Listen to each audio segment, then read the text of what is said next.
ভারতের আমাদের ব্যাপারে ভারতের যে ভূমিকা, সে ভূমিকা হচ্ছে ওরা আমাদেরকে মেরে ফেলতে চায়, ওরা আমাদেরকে পানিতে মারবে, ওরা আমাদেরকে ভাতে মারবে, ওরা আমাদেরকে শেষ করে দেবে, স্বাধীনতাকে বিপন্ন করে দেবে।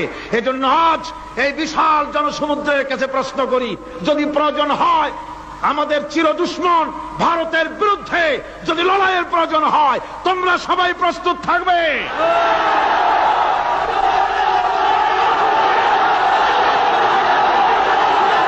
আমি আজ আপনাদের খেদমতে আরজ করতে চাই, পৃথিবীর নির্যাতিত মুসলমানদের পাশে আমরা আমাদের জীবন নিয়ে পাহারা দেব।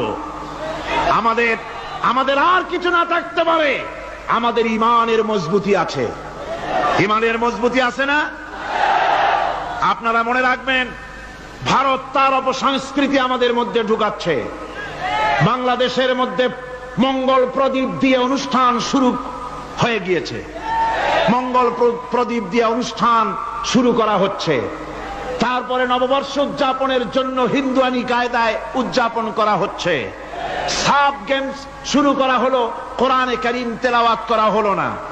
সেখানে বর এবং বধূ বানানো হয়েছে, তাতে টোপর পরায়া হিন্দুয়ানি কায়দায় করানো হয়েছে।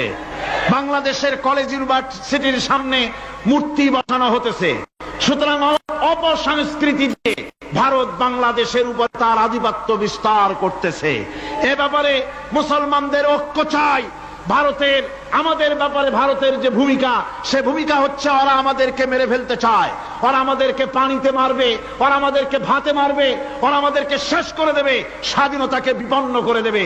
এজন্য আজ এই বিশাল জনসমুদ্রের কাছে প্রশ্ন করি, যদি প্রয়োজন হয় আমাদের চির দুশ্মন ভারতের বিরুদ্ধে যদি লড়াইয়ের প্রয়োজন হয়, তোমরা সবাই প্রস্তুত থাকবে?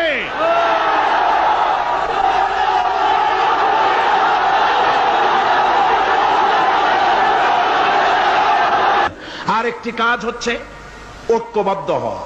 কি হওয়া? ঐক্যবদ্ধ হতে হবে আমাদেরকে। ওলামা, মাশায়েখ, পীর বুজুর্গ যারা আছে সকলকে ঐক্যবদ্ধ হতে হবে। কাদা ছড়াছড়ি বন্ধ করে দিতে হবে। কাদা ছড়াছড়ি করে কোনো লাভ নাই। কাদা ছড়াছড়ি বন্ধ করতে হবে। ঐক্যবদ্ধ হয়ে আলেম, ওলামা, বুজুর্গ সব যদি আমরা এক হয়ে যাই, আমরা দিন প্রতিষ্ঠা করতে পারবো। বাংলাদেশে ওই যে আপনি দেখেন কিছু লোক চিল্লায়, মনে করেন ওদের পত্রিকা আছে অনেক, দেওয়ালের লেখা আর পত্রিকার লেখা দেখে মনে করবেন না যে ওরা অনেক। পুকুরের মধ্যে বিরাট পুকুর, খুব লাফায় পানি, মনে করেছে যে অনেক মাছ বুঝি, পরে জাল ফেলে দেখে যে শুধুমাত্র 3টে পুঁটি মাছ।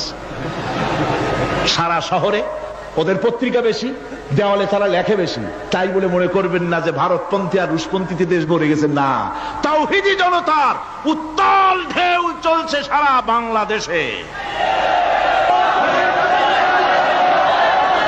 আলহামদুলিল্লাহ, আল্লাহ রাব্বুল আলামিন আমাদের এসব কথা মেনে চলার তৌফিক দিন, জোরে বলেন আমিন।